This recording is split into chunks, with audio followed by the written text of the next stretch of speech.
So we've got a session all around the ugly truth around the profession.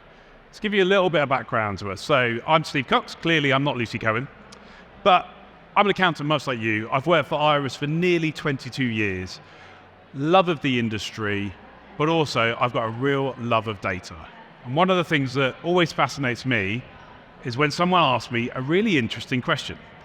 So Steve is my favorite data nerd friend, and as a female founder of a firm, over the years that we've been growing, we founded in 2006, and I've always been very aware that we've been breaking those glass ceilings, pushing those boundaries. And I started looking around as we've got larger and larger, and I started asking myself, where are the other women? Why do I feel like I'm here alone? Are they there? Do I just not meet them? Is this a me problem? So I went to Steve, and I went, Steve, I want some data. How many other firms are there my size that are founded by women? Can you please find me some data out? There's got to be other ones there. So we started looking.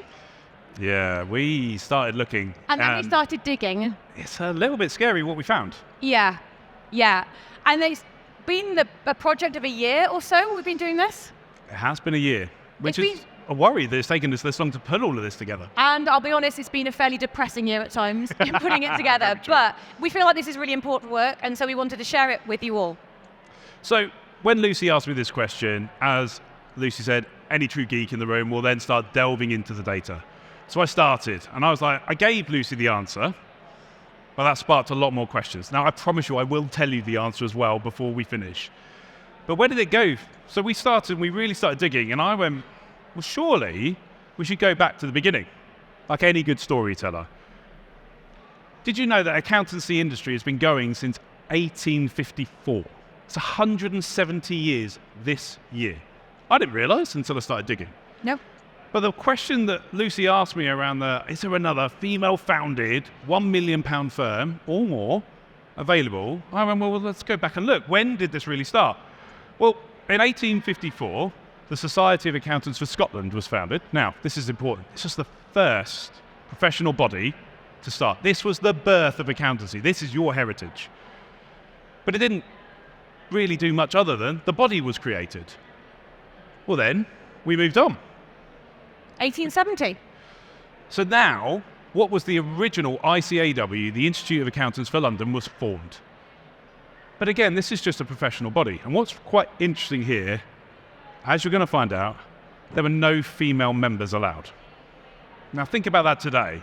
It's a little bit scary that at this point, two of the biggest bodies have been created, no female members. So let's move forward a little bit. 1880. So the ICAW now get to become Royal Ascent. So they've changed their name from the Institute of Accountants for London. They are the ICAEW as they stand today. Now, it's taken a little while for them to catch up to what Scotland were doing at this point. But again, still no female members. So what happened next? I like to claim that I've been the one to break down the barriers and smash through the glass ceilings, but I owe everything. This woman walked so I could run, Mary Harris Smith, the absolute OG of female accountancy in 1887, founded what we think is the first female-founded accounting firm. What a magnificent woman. But just like my story, and we've interspersed quite selfishly a lot of my story into this, Mary faced significant barriers to being able to achieve what she wanted to achieve in terms of just doing her job. So 1887 she sets up, but she applies. She wants to be a fellow of the ICAW, and she was rejected. Not allowed. No girls allowed. Purely for being a woman, right? That's it. Only unreal. reason. Absolutely unreal. Now, you've got to remember, at this point, we're talking quite a few years on from when these professional bodies have started. Years, decades, almost, behind this. So why was she rejected? Purely because she was a woman. The rules didn't allow it, which is a scary concept in its own right. But good old Mary, she didn't stop there. She continued. Hell of a woman. She continued to request to sit her ICAW exams. This woman would not stop. She kept on requesting to sit her exams, and she kept on getting refused. This is 1896 now. We've leapt forward in time again. Scary. But when we start moving forwards, we get to 1909 now. So we've moved forwards a good few years. Now, why is this important? Well, actually, the Board of Trade actually tried to push forwards an act that would open this up to allow women to be admitted into these professional bodies. But never passed. 1909, we said, please let us in, and they said no. I feel like we should be having the It's a Man's World playing in the background at this point. But that's 1909. I mean, come on, seriously. Look how far we've come in time-wise, and it's still not allowed. Well, at this point, I was getting really quite into it, and I'm like, God, there must be something soon that's going to change the way it works. Well, there was. 1919, Sex Disqualification Removal Act.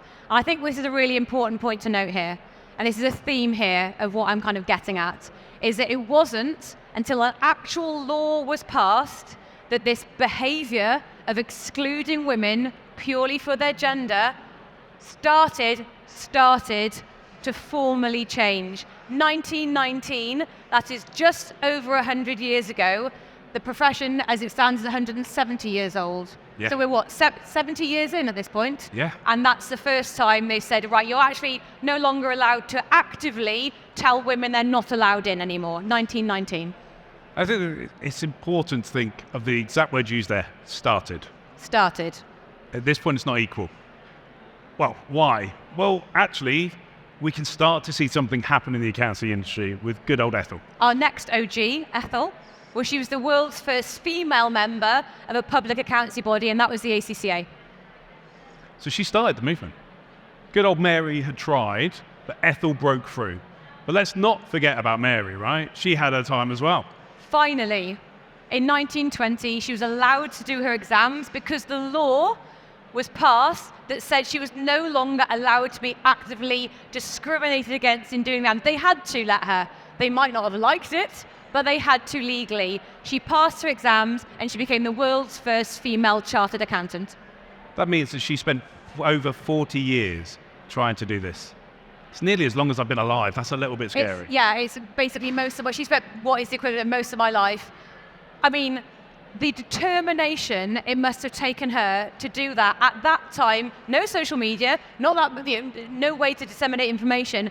The courage and determination and resilience she must have had to do that. That's why she's the OG. But we continue. So if that's what it was back then, what does it look like today? Now I get to get a real geek hat on. So I went digging for this data. So who here has ever read the FRC's Key Trends and Accountancies report? There's like two hands up there. Well done, nerds. Congratulations. It's actually quite an interesting read, and it's been going for years. But in that, they cover off what they classify as the 7 major professional bodies, and they're all asked to contribute into this. What does that tell us? Well, 38% of members worldwide, are female. That's now. Why is it not 50%? That's the big question. So we went digging again and found that actually, if you then go look at students, not members, 50% of students are female worldwide. So our pipeline is there. We've got equal representation at that top of that funnel, but where are they going and why and what is happening that's stopping them moving forward? It does make you wonder whether is it a recruitment piece? Is it a case that it takes so many exams to go through that at this point life's moved on, they're doing other things, right? There's enough people that drop out from this. When you do look at this and you look at the numbers behind all of this, because they'll give you the volume as well, the bit that scares me the most now, the number of students is declining now, year on year, yet the number of accountants is increasing.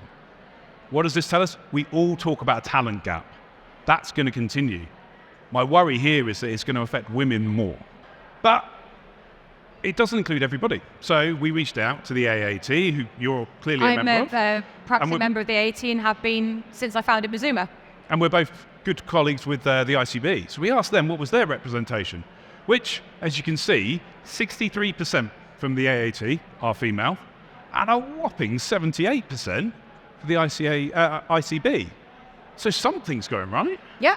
There are organisations out there who are doing great work encouraging that pipeline of women into it. Why? The question, we don't necessarily have the answer today, no. But what we want to start asking is how are those organisations managing that over and above others? And there there are almost certainly reasons that might not be codified, but are there as part of the reason we're seeing the pipeline differences from these organizations. Agreed. So let's come back to our timeline. So we were at 1920 last. Fast forward 25 years, and Ethel Watts is now the next person. Ethel Watts founded the Women's Chartered Accountants Dining Society. And the reason it was a dining society was because... women weren't allowed to set up their own bodies at this point. No, you weren't allowed to set up your own body. So she had to call it, she got around the rules, and Ethel called it a dining society instead. Again, resilience, determination, sticking two fingers up at it. Fine, I can't have a society, I'm going to have a dining club. Watch me. I can imagine it was a very good club as well. I wish I'd been in that club. So, if that was the dining club, now let's move fast forward a little bit.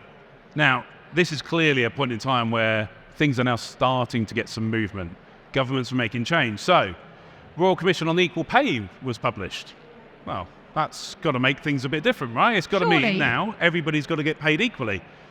Well, there was a problem with that, though, wasn't there? No, wasn't. It only covered teachers and civil service. Other professions were not included within that. So still, at this point in time, in 1946, the accounting profession is lagging behind other professions that were well stocked with women at that point. Now, admittedly, in 1946, we can imagine there was this little thing called World War II going on at this point. So maybe there were some other things that were confusing matters. But it's still, you'd like to think at this point, things would start to change. But it didn't. And we have to keep going to find more changes. And 1950 was a big point in the accounting profession for women because... Margaret Fox became the first female partner of a significant firm. That firm now is today called Baker Tilly. But 1950 took until 1950... 74 years ago. 74 years until you had the first female partner of a significant firm. Well, I thought this was a good point to dig into a little bit more data, because if Margaret was the first in a significant firm, my question then was, well, what does it look like today? And again, we can delve into the FRC report to find out the answer. The scary point is that in today's day and age, it's only 19% of big firms, we're talking about audit firms here, have female partners. 19%. It's not even 1 in 5. But then if you start to go down the ranks and you look at directors, 36%. Okay, now we get into over a third, bit better. Then we get to managers, 41%. Something's not right here still, and this is today. Don't get me wrong, the sample size is only 30 audit firms. Now, firms do have to provide this information, and we'll come on to that in a little bit. But I was like, well, what does that mean? Is it different between big, small, and medium-sized firms? So, did a little bit more digging. And what it told me was actually something I hadn't expected, which is that larger firms have a higher proportion of women at a partner level than smaller firms. Why? So this is interesting to me, because with larger firms, we've seen a move from government and bodies to encourage, and we're moving to stipulate that they have to report these sorts of figures. Yeah. Where we start legislating, making something legal, we start to see shifts. Pressure is being applied to these firms, and we are therefore starting to see change. Yes, indeed. So let's come back to our timeline. This is probably the biggest moment that could have happened in not just accounting history, right? Because this is a thing that happens at every industry.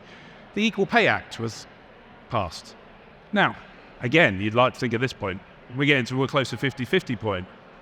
But I'm going to come back to equal pay, because it's an important point in a moment.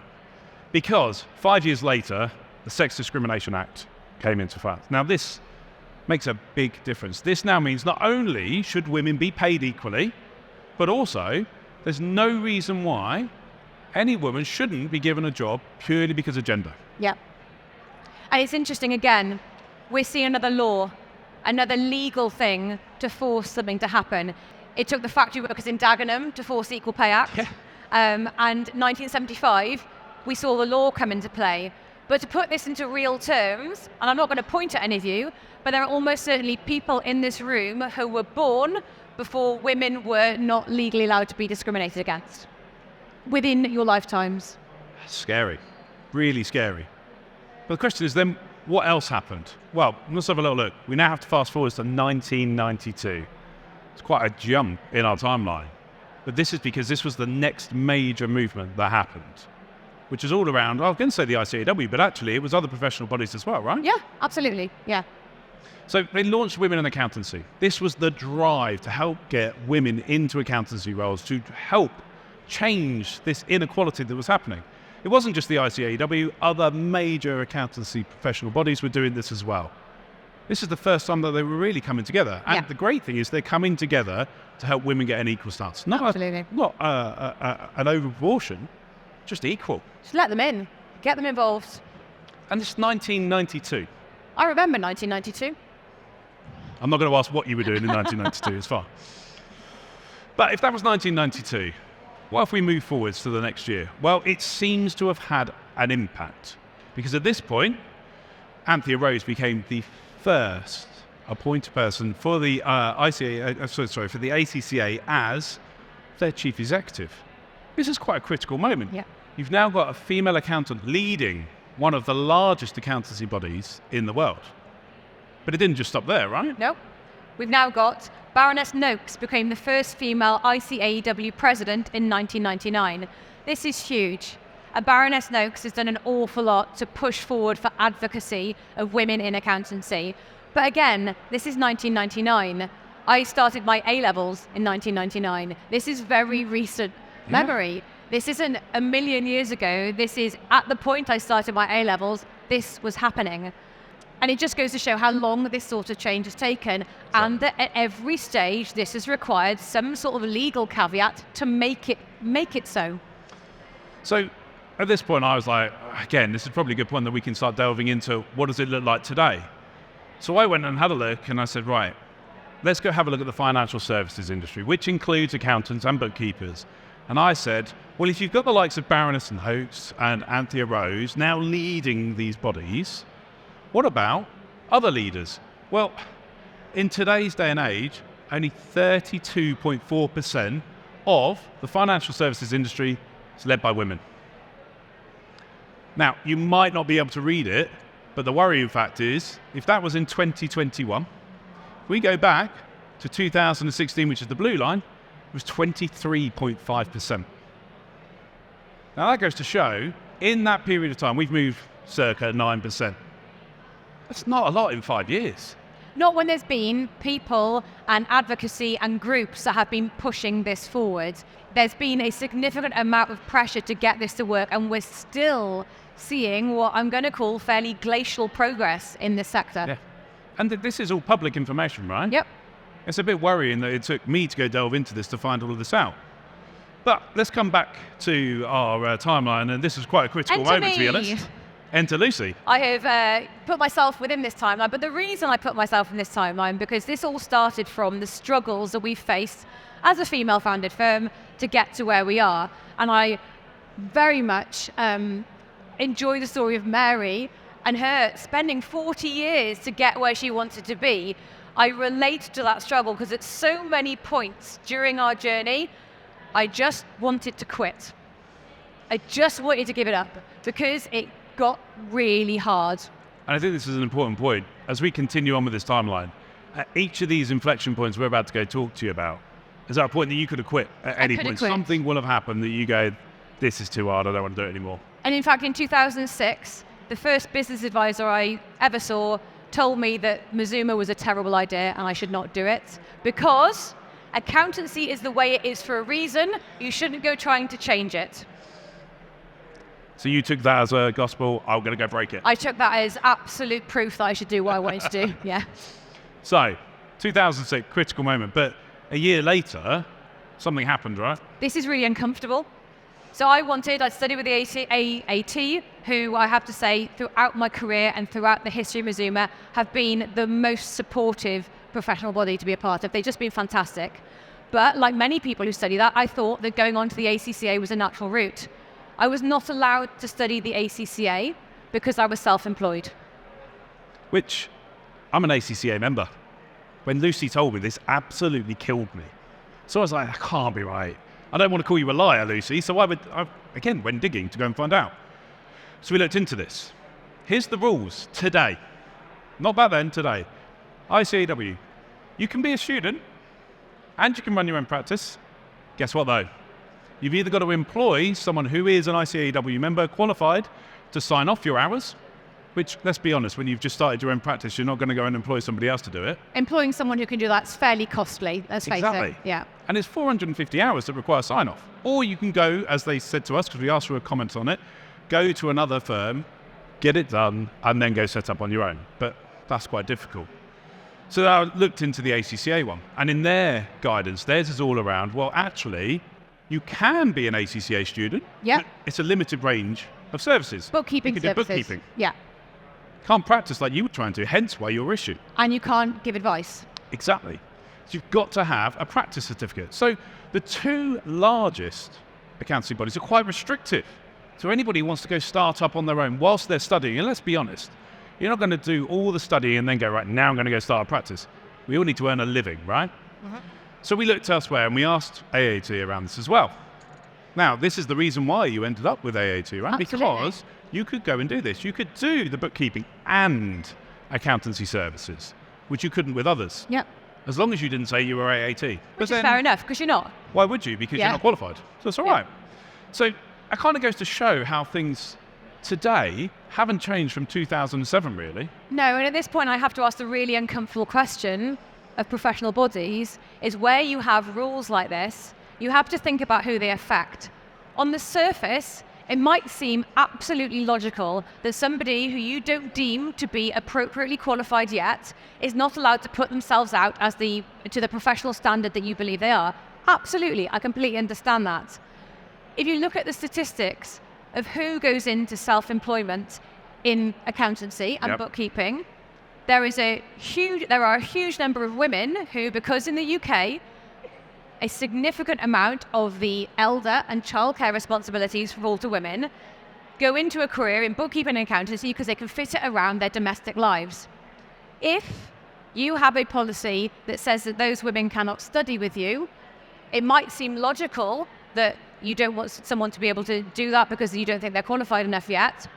But are you accidentally discriminating against a set of people? And I need to say here, we've picked women here because I'm a woman and I can talk about my lived experience as a woman in this section. But there are other socioeconomic factors that are going to be affected by these things. Not least, as professional qualifications, it's not like getting a student loan to do it. No. It's not like getting a loan to go to university to do it. The way that these things are funded has to be different and can be costly. They're also very time-consuming exams to take. They're high pressure.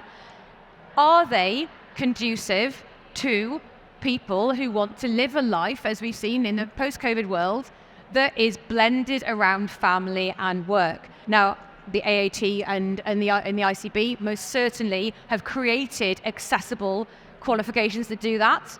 But my ask here is, if we're looking at this as a profession as the whole, do we think that as a profession as a whole we're standing up to this? I don't think we are. Well, here's another interesting view on it. As you can tell, I love a bit of data. Think about that one I said earlier about the number of students. 50% of students, 38% of members are female, 50% of students. And I said that the number of students is declining. Could this be a reason why? Because people can't go and set up their dreams to do what you did. Yeah. Maybe this is part of the reason, part of the problem. But it's not the only one, right? So, let's keep going. So 2009 comes along. 2009 came. Yeah, nearly blew it. That was a moment. And this was a really interesting year, actually. So part of what we have always wanted to do at Mazuma is we know we service a market that lots of people don't. And I've always wanted to collaborate with other accountants to be able to say, look, we can work with your poor fit client base. I sent out, I think they were actually like written letters at that time. We're still kind of in the early days of digital marketing, really, in 2009. Went to see a firm in Cardiff, a firm run by 3 men, given the data, not surprising. And they'd invited me in for a meeting. And I thought, great, this is a perfect moment because they're going to understand what I'm doing. They know we've got different client bases. We can work collaboratively together. What happened was in my early 20s, I got sat in a room of 3 men who were all double my age, and for an hour, they told me off. They told me that what I was doing was besmirching the reputation of accountancy, that I was giving accountancy a bad name, that they thought that I shouldn't be allowed to do what I do, and that they never wanted to see me again. Now, I can tell that now as a 41-year-old as a funny story, but on the day that that happened, I just wanted to quit and cry and never leave my house again calling myself an accountant. It made me feel so terrible about what we were trying to do. And and that conversation, I'm certain, would not have happened if that gender dynamic had not been I was a young woman sat in front of 3 more senior men who just did not like the cut of my jib.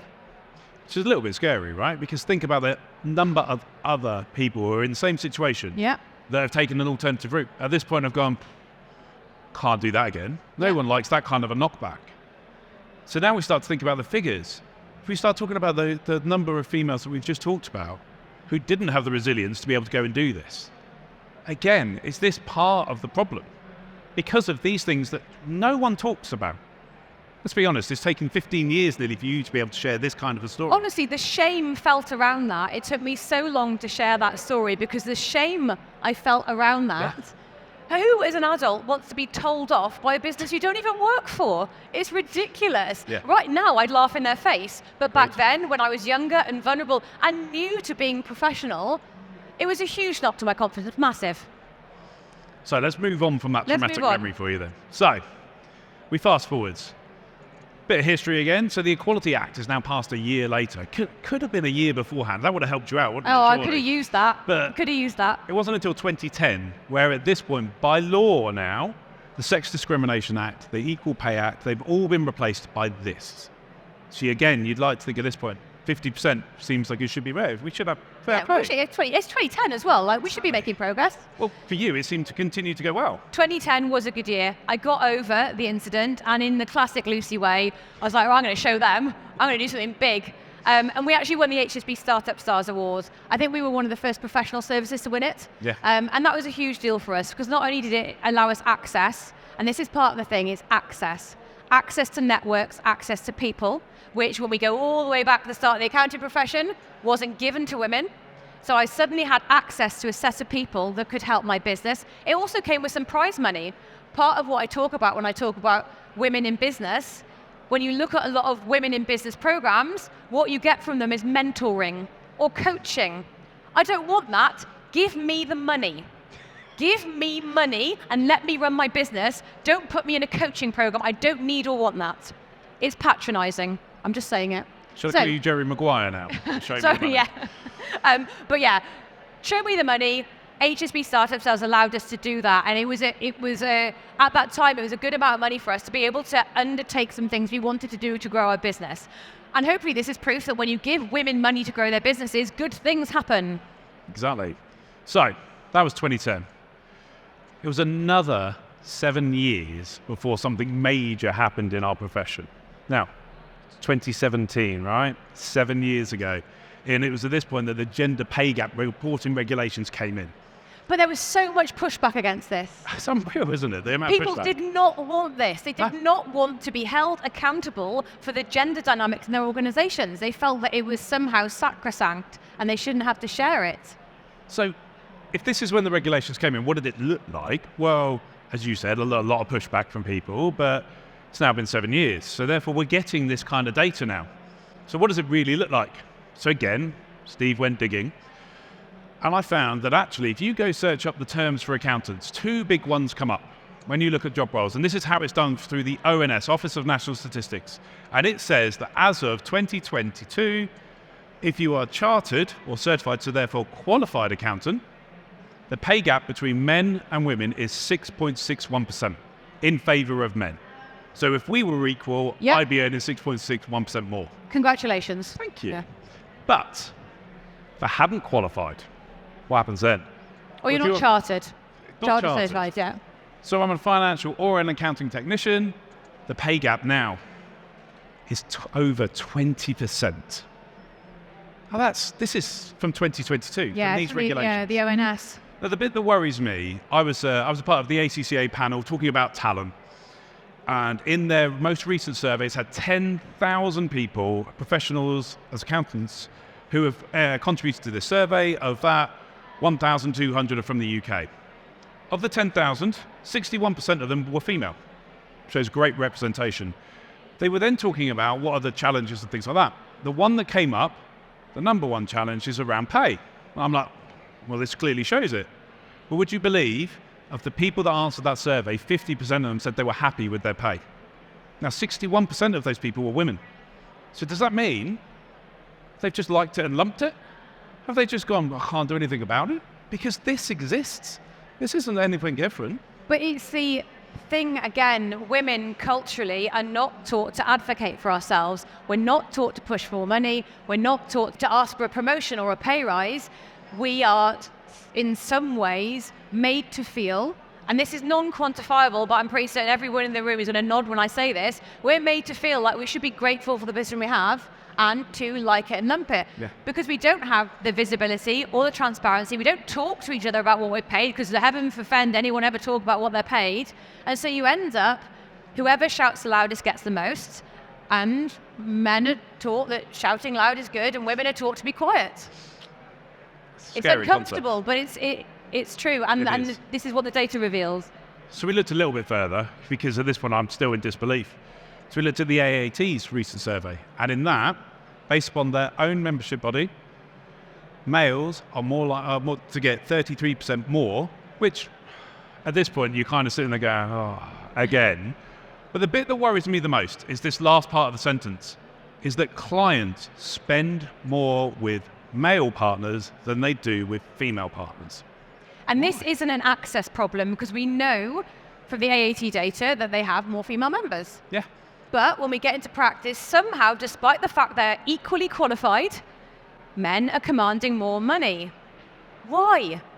It's not because of access, it's not because of skill level, it's not because of qualification, it's because of cultural issues that surround the accounting profession. Fundamentally, what this tells me and what I can extrapolate from this, in terms of the spending by clients feel more comfortable paying a man more than they do a woman. Which doesn't feel right. It feels so wrong. Doesn't feel right at all. So I thought, this is just the UK? Is it just something, we're British, so therefore we don't ask the question? So we went a little bit further and did a bit of digging. So I thought, what would I classify as a forward-looking accountancy region? So I looked at Australia and New Zealand. They're quite forward-thinking, certainly from a technology point of view. Well, their pay gap is still pretty phenomenal. Australia, 27.5%. New Zealand, 33.8%. So then suddenly go, it's not just the UK. No, this is a global, it's a global problem. Piece. So then it becomes an even bigger problem. And therefore it's a bigger problem to solve. But let's just keep going, because we're getting towards today. So 2017. Something happened for you at this point again. Yeah, 2017. We reached a moment. We were a decent size at this point. We had an approach for an acquisition, which seemed really attractive. At some point, you go, okay, yeah, this could be it. Yeah. But there was a little voice in my head that was saying, not done yet. I'm not Mary yet. I'm not done. I've not finished. So we turned it down. Yeah. Which, in fairness, you wouldn't be here today, right? No, I wouldn't be stood here today if I'd done that. So if that was 2017, what happens next? Well, in the same year, actually, there was another pivotal moment. Because at this point, Kathy Engelbert became the first female CEO of one of the largest accountancy firms. Not just in the UK, globally. 2017, first CEO. Now, I said earlier, I've worked for Iris for nearly 22 years. Iris has had a female CEO for the last 4 years, Alona Mortimer-Zika. She's an accountant, and believe it or not, she used to work for Deloitte, and I first met her when she was an auditor auditing Iris. Now, she has her own story to tell, and I won't say it for her. But even today, we were here and we were standing today just chatting, and she said, I can't believe it's been 4 years that I've been a CEO. She goes, it's gone in a blink of an eye like that. So what it must feel like for Kathy as well. Now, Iris has got quite a good gender balance. We've got 47% females work for Iris, which in a 3,500 employee business, that's quite a lot. And I genuinely do think it's because it was led from the top. So, if that's 2017, what now? Well, I kind of felt, if I knew a bit about Iris, What does it look like at this point? Well, this is my worrying one. You look at the top 100 firms, only 16.3% female-led. So 16 firms out of the top 100. Something doesn't feel right still. Nope. So, let's come back. Back to you, Lucy, all around 2019. Show me the money. Raise a small amount of money to start working on our MVP of our tech product. Again, that voice in my head, I'm not done, I need to do more. But 2019 was another critical moment because we had another female leader come in, and she actually led the AICPA. Again, this is another professional body that's driving forwards, this time globally. But 2020 happened, we all tried to forget it, right? But it wasn't great. But what was it like in practice at this point? What it did do was remove some of the barriers for women to access things. And large organizations were forced to allow access for people trying to avoid a pandemic. It simultaneously, accidentally, meant that everybody, socioeconomic background and gender, could access things more easily because we weren't required to go to places at inconvenient times or attend offices that weren't fit for purpose for us. So suddenly, even though the world got a lot smaller, the world got a lot bigger. I'm going to move past 2020 because nobody wants to remember our COVID. But it got worse for you. Yeah, I had a fairly bad year in 2021. I won't go into it too much. The story's out there, but I nearly died. It was quite dramatic. And again, at that point, I could have just given up. And I think in those moments, you think about, have I just wasted my life? Like, should I be doing something else, go and live on an island somewhere? And sadly enough, I went, no, do you know what? I really love I love accountancy. This is what I want to do.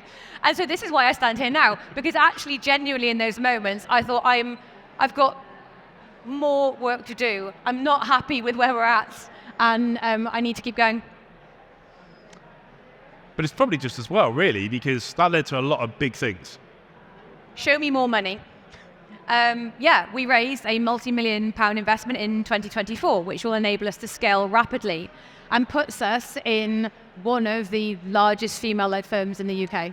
But during that funding, you had a very awkward question asked of you, didn't you? I experienced the funding circuit, and to talk about perception, I talked earlier about why are men getting paid more than women in places. I got asked during our investment round, okay, you're 40 now, Lucy, I'm going to give you your investment money, but surely you're just going to go and have a baby. What happens? Now, I hung up. Genuinely don't have the words. I hung up. I said, this meeting is over and we are done. And they were shocked that I did that. Shocked. They thought it was fine to ask me that question. It's not, by the way, just to be clear. So at this point, you've achieved a lot. Yeah. We're now at today. So we come back to the original question that Lucy asked me, which was, how many female-founded or led accountancy firms have a turnover of more than 1 million? So, and I've picked $1 million just because it's an emotive number. We like the term million. We all have to accept that £1 million now is not what £1 million was 10 years ago, but it's a number we all relate to. It's a good point. So we're going to need to rattle through these. I think we're running out of time. Yeah. But the one thing I just want to say around this, we were looking at this from a point of view of, well, if you get to £1 million, you've got to get some funding from somewhere. Well, again, the stats tell us that actually males are more likely to be given funding. Yep. Surprise. Good news, though. The number of female-founded or female-led startups that are going into a unicorn, which is obviously a very good thing, means that they are actually increasing. So maybe there's some change on the way. But what does it look like for today? Right? Let's have a look at the numbers now behind all of this. And this, in fairness, this is the discussion me and Lucy had around it. Start at the top. This is the number of accountants and bookkeepers worldwide based upon the FRC's data. That is 1.19 million accountants and bookkeepers worldwide in the top 7 professional bodies. That is split 660,000 versus 585,000 members to students. In the UK, we may as well just halve those numbers. There is 553,000 accountants and bookkeepers in the UK and here. More members than students. Highlights our talent problem again. Yep. Well, okay, that's great. Here we go. But how many firms are there? Well, I've done a load of research. I was here this time last year talking about this. There are over 94,000 accountants and bookkeepers companies in the UK. Now, you might not believe me. Trust me, I've got the spreadsheet with all the numbers in it. I've seen it. It's You real. have seen it. But Okay. then think about this. There's 32.4 of those, based on the numbers we saw earlier, will have a female director. Well, let's keep going. So, what if we now get to accountant and bookkeeping firms that are over £1 million in turnover? Well, 940. 940. Now, some of this we've had to extrapolate because not everybody provides their data. So, a rough number. Well, what if we get to now have a look at that and say, well, how many of those firms across everything? That means there's 1% of firms in the UK are over £1 million in turnover. That's such a small proportion. Problem is, it gets worse because only 569 of those 940 have got female directors. We'll have at least one female director. At least one, Oh, which means it's 0.6% of the profession have a female director. Yeah, That's scary, but it's not the end of it. it's right? not the end. Well, now let's have a look at those firms. How many of those are female founded or female led? Now we're getting down to the brass tacks of it. It's 43. 43, just that number. Think about it, out of 94,000 accounting and bookkeeping firms in the UK, from the data we've looked at, there are only 43 that exist that turn over £1 million. So we all love a sum. What do we think that means? That's the sum. That's a horribly depressing figure. We joked. We were saying, oh yeah, it's less than 0.5%. It's not even that. It's not even that. Scary. So then we carried on. And So this we is kept the reason we picked 1 million. Because honestly, if I went higher than 1 million, it's really depressing. It is.